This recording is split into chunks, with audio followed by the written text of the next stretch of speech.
The search is on for a missing teen in Jackson County. 18-year-old Nolan Wells was last seen yesterday afternoon around 3 o'clock on Horn Island. Jackson County Sheriff's Office is currently searching for the missing teen with the help of DMR and the Coast Guard. The United Cajun Navy is also aiding in the search. Now, if you saw Wells yesterday at the island, give Jackson County deputies a call. They're telling us that your information could help narrow their search for this missing teen. Before we begin, everything you're about to hear comes from publicly available information. Law enforcement statements, attorney statements, family interviews, news reports, and videos that have already circulated publicly. Whenever something is disputed and remains unverified, I'll make sure I make that clear. This isn't about convicting someone in the court of public opinion. It's about laying out the timeline and asking the questions that people still believe haven't been answered. This is the story of Nolan Wells. The young man was a multi-sport athlete at Ocean Springs High School and was a wide receiver for Southwest Mississippi Community College. Those close to him say he was known for his kindness, genuine personality, and a smile that could light up a room. Nolan Wells was just 18 years old. By every public account, he was an athlete, a son, a brother, and someone with his entire future ahead of him. On July 4th, he joined friends for what was supposed to be a holiday trip to Horn Island along Mississippi's Gulf Coast. He never came home. Horn Island roughly sits about 12 miles off the Mississippi coast. It's popular during holidays. Boaters spend the day there swimming, relaxing, and celebrating. According to publicly reported information, Nolan traveled there with a group of friends. Throughout the day, multiple videos and photographs were posted showing everyone enjoying themselves. At least, that's how it appeared. One of the videos that later surfaced appears to show Nolan involved in a heated verbal confrontation on the island.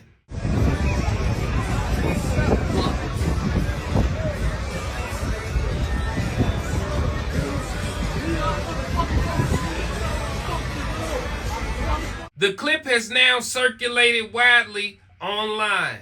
While the video doesn't show any physical violence, it has become an important part of public conversation because it demonstrates it was at least one altercation involving Nolan that day. Exactly what happened before or after remains unclear. Public attention eventually shifted towards one person, Katie McCormack. She was publicly identified as someone that Nolan spent time with on the island. According to Katie's public statements, she and Nolan talked for a short period. Then Nolan told her that he needed to leave because his friends were ready to head back. Katie says Nolan walked away and planned to return on the same boat that he arrived on. That statement becomes extremely important later on. Nolan Wells wasn't killed by his friends. And this investigation just started. I mean, his body was found just yesterday. Give the investigation some time before we start hearing these crazy-ass stories. And the amount of people that are saying that he was killed because he was a token black guy in his friend group is fucking insane. We'll get back to that later on in the video. Now let's compare that to the account that has been made public by individuals connected to the friend group. According to those public statements, the friends said that they notified Nolan around 3 p.m. that they needed to leave because their boat was having mechanical issues and allegedly taking water. They said Nolan chose to stay on Horn Island because he allegedly wanted to spend more time with Katie and planned to find another ride back later. If that's accurate, the decision to stay behind would have been Nolan's. But here's where the timeline begins raising questions. Thanks for joining us. I'm Noah Noble. Tonight, the search continues for a teen reported missing from Horn Island. 18-year-old Nolan Xavier Wells was last seen yesterday around 3 o'clock on the east end of Horn Island. Jackson County Sheriff's Marine Patrol, DMR, the U.S. Coast Guard, and the United Cajun Navy were canvassing the island today. I'm told the longer this search goes on, the more dire the outcome, especially in a disappearance on an island like this. According to those same public statements, the boat didn't actually leave until approximately 4:30 p.m. That's roughly an hour and a half after the friends told Nolan they were ready to leave, which raises a question. If the boat supposedly needed to leave because it was having problems, why remain another 90 minutes? And if Katie's account is accurate, that Nolan believed he was leaving with his friends, what happened during that hour and a half? At this point, there are two starkly different versions of events, and they don't completely line up. Eventually, the group returned back to the mainland, but Nolan wasn't with them. Perhaps one of the biggest questions surrounding this case is what happened next. Rather than immediately reporting Nolan missing, the timeline indicates that the group first returned home, and Nolan's cell phone, which had remained on the boat, was returned to his family. Only afterward was Nolan reported missing. Those decisions have generated enormous public scrutiny. There is no way in hell that that young man decided to go for a swim by himself on that island on 4th of July weekend. The island's packed with people. It would be hard to even find a way to go for a swim by yourself alone on that island on 4th of July. It's just a little spit of land. But there is no fucking way in hell that that young black man on an island full of white people decided to sneak off by himself and go for a swim alone in water over his head or anywhere near over his head. You understand what I'm saying? That's not something that happened. And an accidental drowning is the only way that that young man could be dead and it not be murder. And there's no fucking way he went swimming by himself, that he left the group and everybody that could possibly see or hear him and decided to go for a swim. Attorney Ben Crump, who now represents Nolan's family, has publicly stated the concerns regarding Nolan's cell phone. Specifically, Crump says the family believes there are inconsistencies involving deleted text messages because Nolan's phone remained on the boat. His family could not use it to locate him while search efforts were underway. Crump's legal team is now seeking a complete forensic examination of the device to determine what exactly occurred before it was returned back to the family. Tonight, we are continuing to follow the story of Nolan Wells. The Jackson County coroner says it could be a couple of weeks before we know the cause of death of the 18-year-old. The coroner confirmed through dental records today the body recovered Monday is Wells. But the test results done during today's autopsy by the state medical examiner will take many days to come back, and now a push from law enforcement. Jackson County Sheriff's Department is asking anyone who spoke to Wells on the island to contact them. They also ask that you look through your photos and videos if you were on the island for any sight of Wells. Once Nolan was reported missing, multiple agencies launched a large-scale search involving boats, helicopters, drones, and dive teams. Sadly, the search ended in tragedy. Nolan's body was recovered near Horn Island. The Jackson County Sheriff's Department later stated that based on the evidence available at the time, they did not expect foul play. But Nolan's family wasn't convinced. And since then, all of Nolan's friends have either deactivated or deleted all of their social media profiles, then went radio silent.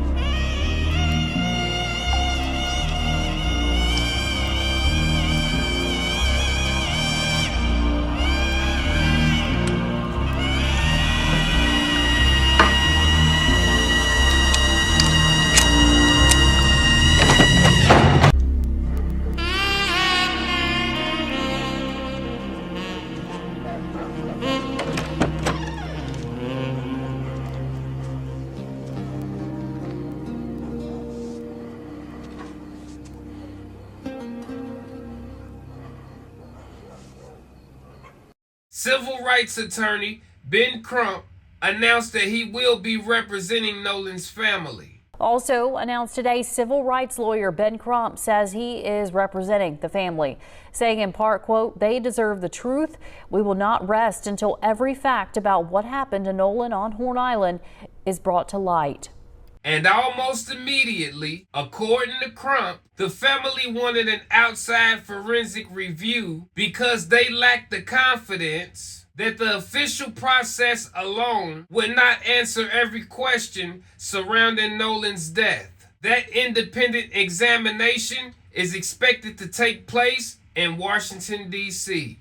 Today, civil rights attorney Ben Crump announcing the body is being flown to Washington, D.C., where an independent autopsy will be done. Meanwhile, social media speculation is growing by the day after a 4th of July outing with friends at Horn Island turned deadly. Crump says they are now conducting their own investigation due to, quote, contradictions from local officials.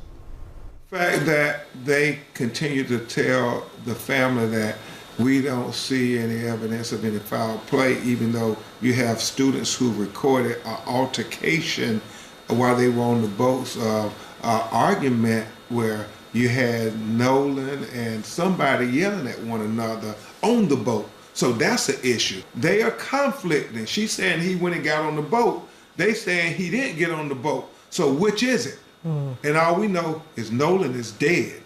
One reason the family requested an independent review involves broader concerns surrounding Mississippi's medical examiner system. Mississippi State Medical Examiner Chief Dr. Stacy Turner has faced criticism in multiple high-profile cases involving black victims. Independent forensics experts has challenged some of her rulings, including the death of Damian Cameron, arguing certain cases should have been classified differently. Dr. Turner has defended her decisions, stating that investigators lacked sufficient information. Her office may classify a death as undetermined. I'm mentioning this because it's part of the publicly stated reason the Wells family says that they wanted an independent examination.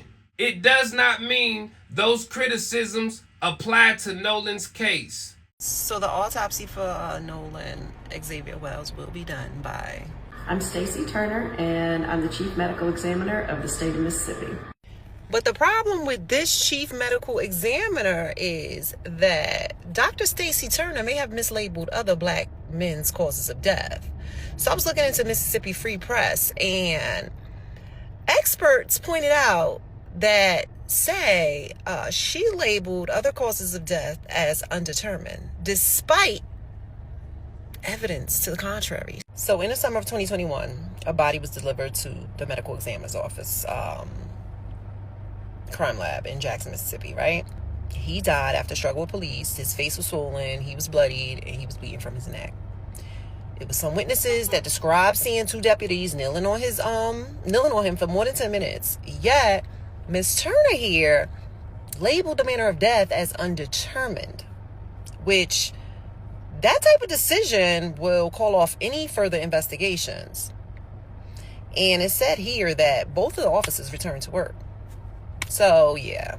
As this story exploded nationally, many social media accounts connected to the individuals reportedly present that day either disappeared, became private, or were temporarily deactivated. Public statements indicate that some families cited harassment and death threats as the reason. Judge Ashley Cole, whose family has been publicly connected to one of the individuals on the boat, also temporarily deactivated her Facebook account, later explaining that she did so to protect both her family and her judicial responsibilities amid growing public attention. Well, I stand corrected. Judge Ashley Cole has released a statement on behalf of her family and her stepson, Warren. I'm not going to read it all. You guys can pause. Basically, she said that Nolan was a good friend of the family, went to school with Nolan's mother, Christine. She also said she told everybody to go private on their account for the very simple reason that she has younger children and she did not want to subject him to social media and all of the harassment and bullying that was going to come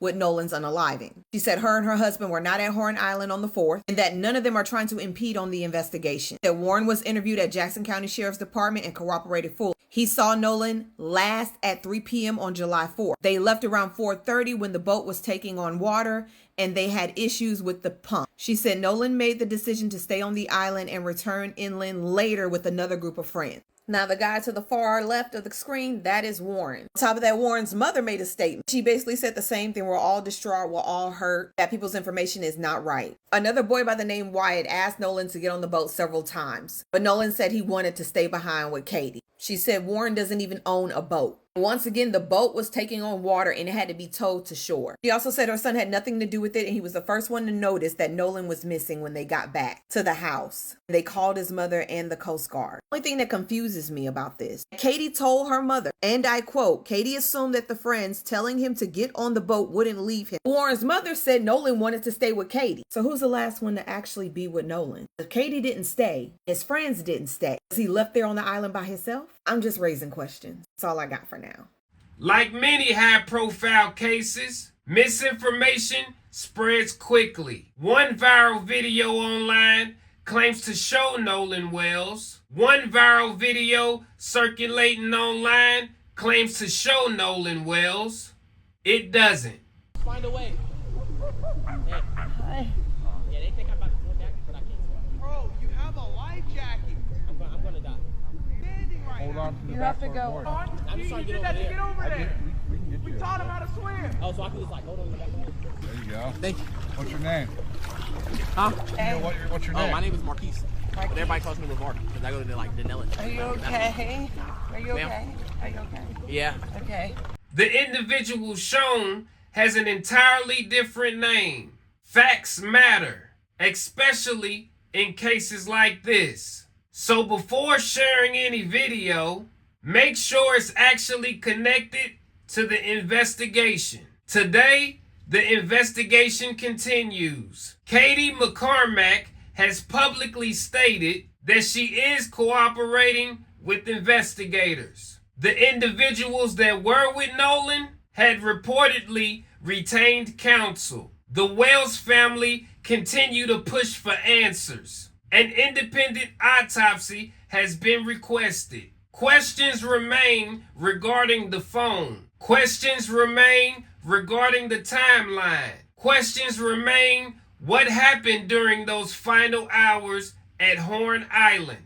Day 2 of how we're being gaslit by the Nolan Wells coverage through a media literacy lens, starting with how the official narrative has already shifted. Share this video so others can learn to better consume news. Authorities say Wells' friends left the island and he stayed behind and was supposed to take a different boat back to the mainland Saturday, but never did. The friends' version of the story is now authorities' version of what happened, and the reporter is repeating it here. There's not an ounce of skepticism, not even consideration that the friends, the last people to see him alive, may not be the most credible source of information. Now, listen to how this next line is worded. Investigators say they have no information at this time to indicate a crime was committed. This is gaslighting. This isn't about whether they have information to indicate a crime was committed. It's about a death under suspicious circumstances. This framing serves to make you second guess whether it's even possible a crime was committed before it's been determined that there wasn't. This isn't about the reporter. This is about the news organizations owned by corporations committed to controlling the narrative and maintaining a specific narrative. Tag your favorite information-based content creators and independent journalists. The more people talk about this and share, the more we understand how media can be used for manipulation and we can better consume the news. I'm Janae Norman. I used to do the news. Now I just report the facts and uncomfortable truths. One thing is certain. An 18-year-old young man went on what should have been a normal 4th of July trip and never came home. His family deserves answers. The public deserves transparency. And until every question is answered, This story isn't over. If any additional evidence, investigative findings, or official statements are released, I'll continue covering them here. Until next time, stay informed, stay objective, and always follow the evidence. This is M1 Music. Peace.